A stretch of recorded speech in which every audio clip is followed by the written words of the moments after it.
I didn't get to finish because I was kind of full, but everyone else had finished their meal. And then after that, at that point, it was kind of a blur. Had so many meetings like back to back to back to back, and then we finally ended up at the Pahana place. It was a bar on the corner of some place. I'm so Right. bad. I'm so bad Was it the with same bar we went to last time when we were all like for the sushi food, right? Or the food? I think it was food. I don't remember. Yeah, I think it was sushi.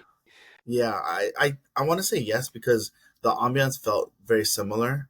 And then I Well, had we also went to like a I think it well, it wasn't exactly a bar, but I think they served tapas.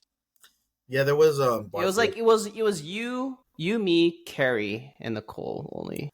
Oh, well, see, people listening probably don't know what tapas are. That people know what tapas are. Is tapas a Hawaii word? No, Oh, it's not. it's not. Well, I thought tapas was a Hawaii word. Oh my It's a goodness. Spanish word. Oh, is it tapas? Tapas. Not Japanese? No, I'm just kidding. I know it's not Japanese for sure because I'm Japanese. I didn't know that tapas was a Spanish word for what appetizers. Small plates. Tapas. Well, good. We Yeah. all learned something new, didn't we, listeners? It's like I guess it's kind of like appetizers, but usually it refers to like small Small small plates. plates. Yeah. Okay. Yeah, I did have this. It was a pork belly taco, pork belly tacos with corn. It was pretty good. Then it had their house salad, and then their wings. The wings was actually pretty tasty. I'm a new wings guy. We do a wing segment. I'll crush it. Not What's a hot wing? wings. Wings like chicken wings. Yeah. What do you mean like a wing segment? You're gonna talk about I'm all just the gonna different or. I all the think I'm different type just of wings. no. I'm just gonna order Wingstop and I'll be like eating it every day. The owner of Wingstop here, his son is actually pretty young. They have two Wingstops here in Hawaii, and he actually is pretty dedicated. I mean, he works there all the time. And I think his dad is looking to retire, but it's kind of split three ways. I wonder if that's a secret. Maybe that's not a secret. I don't keep secrets anyway. You're bad at So keeping secrets. I'm very bad at keeping secrets. So Yeah. anything that people tell me, if you want to promote it on the podcast, you just gotta say it's a secret, and then I will talk about it on the podcast. If you don't Which, want him to spill secrets, don't which, tell him which secrets. I think on Sundays I am gonna do the Ask Me Anything. I think once we get to maybe 100 followers on Instagram or anywhere, I guess Mm-hmm. anywhere. I'm looking to do like a Ask Me Anything Mm-hmm. because I think I lead a pretty interesting life that people just might be interested in. I don't know if this is entertaining. I was entertained when I actually when even the algorithm is serving At up least you're hormones. entertained by your own stories. I am entertained by my own stories, and you have no choice but to listen to me. So it's great. It works out both ways. Yeah, you have an audience and you have entertainment. Right, right. It's like a Yeah, win-win for you. it's a win-win. Anyway, so I went to this new hotel, which was called. Oh, I have the card. I have the Was this all in? all Was in this a all day. in Pasadena? This one. So it's called the Commerce Casino and Hotel. I know it's backwards, but No, it's it's not. it's not backwards. Looks Mm-mm. backwards to me. Not in my view. Oh, great, great. So everyone can see. Actually, it must get flipped when we post it online. But the Commerce Casino and Hotel, Mm-hmm. I actually got it for $75 a night, which was pretty cheap. Actually, all my flights were under $100, so I'm very proud of myself for that. I live my Chinese roots through the restaurant, and I have no real Chinese roots. But my Chinese roots through the restaurant and the way I save money. So, but this hotel, it was pretty amazing. So, in obviously LA, there's no real slot machines, so you can only do table gambling, right? So everybody's there. I was thinking about gambling, but the funny thing about me being a gambling man is I need to be able to gamble guaranteed. Like I can't gamble to lose money. I need to gamble to win money. So I did not play any games, but I did walk around and I watched everything. I would say of the different games, the card games that were there, I only knew what blackjack was. Not even like Texas Hold'em or poker. So these were the tables that were active at the time. So they have 21st century blackjack, three card poker. I guess I could have played three card poker. Big O, combo, crazy four poker, easy baccarat, limit hold'em, Mississippi stud, NL hold'em. I don't even know what that is. Pai Gow poker, Pai Gow tiles, and ultimate Texas hold'em. Yeah, Hold'em is a popular one. Like, Yeah, Ultimate Texas Hold'em is a I very don't know how popular to one. play any of those games at all, and I knew that if I had $40 in my pocket, and I was like, I could probably double this, and I just decided not to. Texas Hold'em, that's like you. I feel like you lose money the quickest from that. You get and The you can have spending like $60 on just one hand and then lose it. Really in one hand. Mm-hmm. Dude, that's intense. See, and there was so many people with like people had stacks of chips. It looked Well, like at a least in Vegas it does it anyway. looked like it looked like Seattle with all the towers of chips. I'm like, wow, these buildings are high up there. And then I watched, and the tables are all full. They all full. I would say 90% Mm-hmm. there were Chinese. Okay. 5% were Where are you Indian. getting these percentages from? Just looking at the table. I mean, I could look at a like a 10-person table and be like, okay, nine are Chinese, one Indian, blah blah blah. I mean, I didn't. I was just looking at the demographic. It's not like I was like calculating like, okay, I've counted 300 people here. You know, 290 is Indian. I mean Chinese, and then five are Indian, but Indian, and then I saw like maybe three or four black people. I did not see any howlies, surprisingly. Um, Where was this? What part of the city? oh, it's funny because I was just talking to Battery Bill about this. Where in the world was I? I guess it's the hometown that he grew up in, but I was next to Montebello and Southgate, like East Los Angeles. Originally he was telling me, he's like, "Oh, you're kind of in a scary place," and I was like, "Am I in a scary place?" But he was like, "Oh no, actually, if you went down more, like Compton and Lakewood, like Oh, Compton. yeah, Compton and Lakewood, he said Lakewood, yeah. you would have been Those are in notorious places. Yeah, he also said that another place that's a little, and fun fact, he told me that his dad was a slumlord. I thought, oh, that's kind of Wait, cool. who are you talking to about this? Bill, Oh, okay. yeah, he said that Linwood, his father owned a couple apartments or buildings in Linwood, and Yeah. he said he was a slumlord. So I Cool. learned something new yesterday. That was great. So it was a quite an adventure. Mm-hmm. I've been to LA many times. Obviously, I'm an old person, but I think that was the first time that I actually and can you think about this? It's only in a 24-hour period. It was from 6 a.m. to 6 a.m. the next day, from Wednesday to Sounds Thursday. like a sounds like a typical lifestyle of person in LA. Oh, really? Fly in, fly out.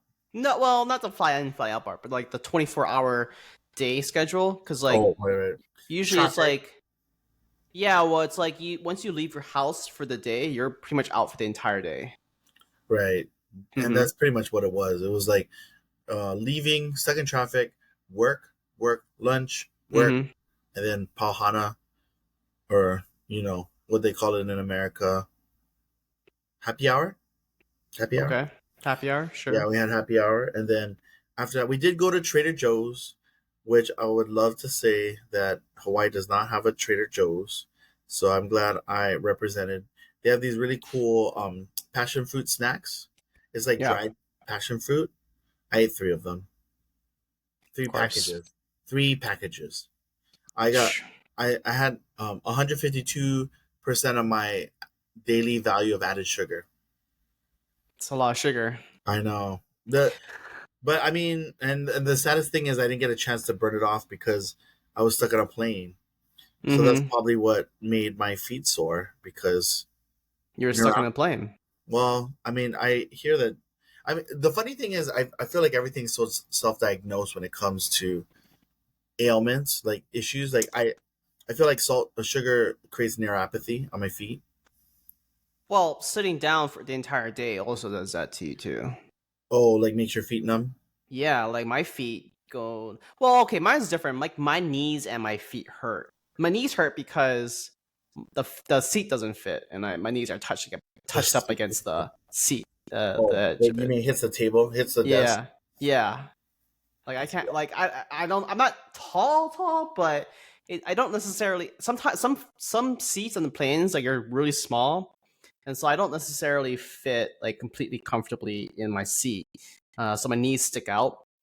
And if it's a long flight, it's like I can't really move, and then my Oh, you're talking about on the seat of the plane. Or you talking about your seat there? I'm talking about the seat on the plane. Oh, I thought you were talking about your seat over there. The seat No, on I'm the talking plane. about when I'm on like a 6 hour flight, for example, my knees and my feet hurt. Doesn't it matter what airline you fly on? I mean, I've experienced for multiple airlines. I know flew United. So fun fact, I had left my hotel at 5 a.m. and the traffic was 2 hours, and I didn't make my flight on Alaska. If I made my flight on Alaska, I would actually be here at 10 a.m. But I actually ended up having to. This is why you don't. This is why you don't fly in and out of LAX. No, well, no, yeah, I agree with you. But Yeah. I was talking to the lady that rebooked. No, she rebooked my flight, and hmm she was like, "Oh, you're really late." And I was like, "Well, there was so much traffic, and I couldn't make it on time." And she was like, "Well, you should have started earlier." I was like, "I left at like 3:30, 4 a.m." And then she was like, "Oh, okay. Well, I'm gonna rebook you for free." And then so she rebooked me, but she said the flight wouldn't be until tomorrow. So I would be arriving here Friday at 10 a.m. So I'm like, oh shoot, now I gotta spend more money to stay in LA. So I told her to rebook the ticket, give me a refund, and then I booked United, But what were you before? Alaska. Oh, okay, okay. Yeah, the Alaska 7 a.m. So there's an Alaska 7 a.m. There's a Hawaiian at 7 a.m. as well, and there's also a 10 a.m. for Hawaiian that get you here in 3 hours, pretty much 3 hours. Well, minus 3 hours. Okay. United. Wow, you don't like United? I like I United. don't like any of the continental ones. Oh, like American United? American, United. Sometimes I guess Delta is okay. Okay, yeah. Delta is okay in my book too. I do like flying Hawaiian, obviously, but it's so expensive. And I do like flying Alaska because they make me feel like they're Hawaiian, but now they are the same company. Now they are the same. Right, exactly. Yeah. And I'm trying to think. Southwest, I'm okay with because you can pick and choose your seats. So, Oh yeah, I it kind of threw me for a loop the first time I flew Southwest because I wasn't was that used to your very that. first time flying Southwest? I mean, I fly Southwest Yeah. all the time because it's so cheap. I I don't because I never find the cheap flights. Isn't all, like the Super Saver Southwest flights not cheap enough? No, sometimes well, a lot of times when I'm booking my flights at a specific time and date, Yeah, Southwest is never really a cheaper option. they're known for economy. I know they're known for So economy, but I'm just saying I just never find good whatever prices. flights that people are claiming they're super cheap. For me, it's always like the same price as Hawaiian. You're right. I didn't fly Southwest because the cheapest flight that essentially would be a direct was about $300, and I was like, I can't afford that. I mean, Yeah. for a one time trip, $300 is just too much to fly back. Although in total, I kind of spent $400, but I'm gonna get a refund of 300 Mm-hmm. because Alaska Airlines refunded me the trip. Because It you was so relate. smart. Yeah, I was sitting with her and I was like, I missed this flight, but I don't want to fly out tomorrow. Like, what is the best way to kind of get my refund? And she said, well, I can rebook you for the same flight and for the same amount, and then I'll refund you that amount. And then I ended up buying my United Airlines ticket, which got me here at 11:30, 11:15, something like that. But Yeah. So lesson learned. Don't go out there LAX. is no lesson. No, yeah. Okay. So no, that's when I talked to the lady. I was like, hey, back in 2020, or 2021, uh, the airlines were a lot less busier. And Yeah, because it's 2021. I know. I was there. I I know. lived I'm it. just. It's I just lived funny. it. It's just so funny you saying that. No, I know. I just didn't know how significantly worse it was gonna get. So When what were you doing before 2020? I mean, you were fun to. I was doing things on time. I did things in advance. I didn't Oh. do because uh, COVID really gave me some pretty bad habits when it came to traveling, because I was like, oh yeah, cheap flights, the cheapest flights. Oh man, nobody else